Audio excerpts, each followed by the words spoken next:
5 seconds to go.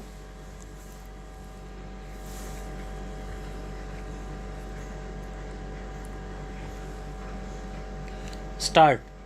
Coming to the internal affairs of the country, Madam Deputy Chairman, the policies of the Government of India for the last 15 years have been so manipulated that the rich people are becoming richer and the poorer sections of the people are becoming still poorer. The committee that has been appointed to investigate into the question of the distribution of income has not yet given its verdict, but it is common knowledge that the people who are in the higher ups have become more rich and the people in the lower rung have become poorer. The prices of essential commodities that the peasants and the workers use have gone up so high that they are not within the reach of the mass of the people of the country. Government have not taken adequate steps to bring down the prices and to stabilize the prices as was recommended by the Food Grains Committee. We are now in the third plan. While the plans are progressing, the number of the unemployed in the country is increasing. This is a very anomalous position. It is the government alone that can explain why, in spite of the plans, the unemployment problem is becoming more and more acute. As was rightly pointed out yesterday by some speakers, our agriculture has not been paid due attention that should have been paid to in a country where 80% of the people live on land.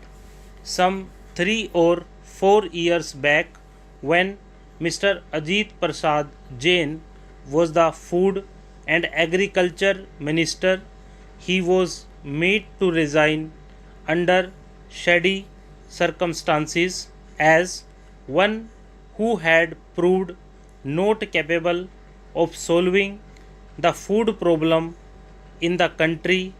A suggestion was thrown that the portfolio of agriculture should be handled by an important and senior member of the cabinet, and particularly in the states by the chief ministers of the states. But nothing of the sort has happened. Whatever increase in food grains output we have obtained is not because of any increase in the yield per acre, but because of extensive cultivation.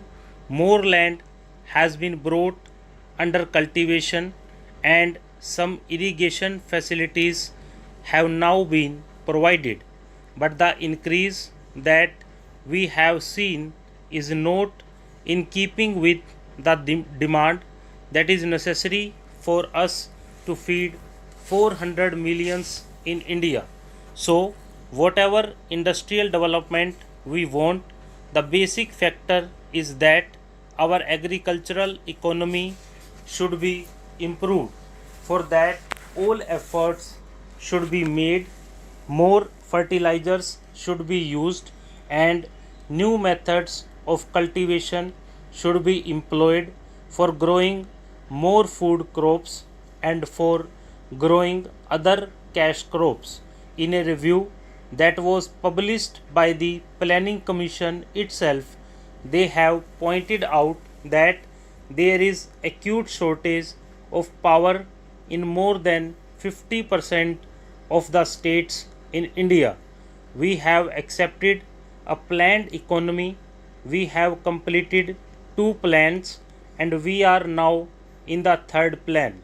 I do not know why the Planning Commission or the planners concerned did not foresee this shortage of power in most of the states in India, and why they did not plan generation of more power so that people will not accuse the state governments or the planning commission that they did not work out the plans properly in order to have more industries and to have more food grains produced through lift irrigation in most of the states, in Andhra, in West Bengal, in Bihar, in Karnataka.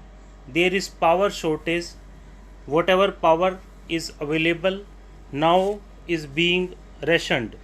There are thousands of units of small scale industries which are not working for want of power, and there are thousands of lift irrigation pumps which are denied power supply for purposes of irrigating their lands, and wherever power is supplied, it is supplied during nights, which is not very convenient to make use of the power and use the power for agricultural purposes.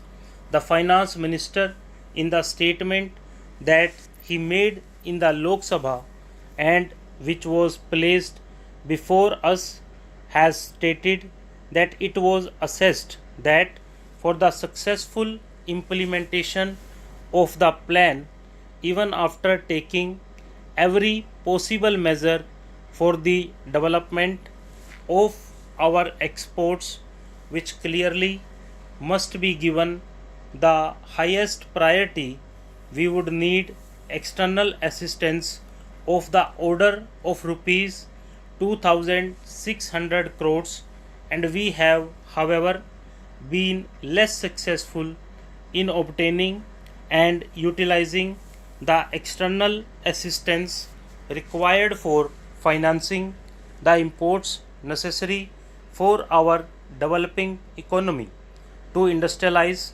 our country and to bring it on par with other well developed countries.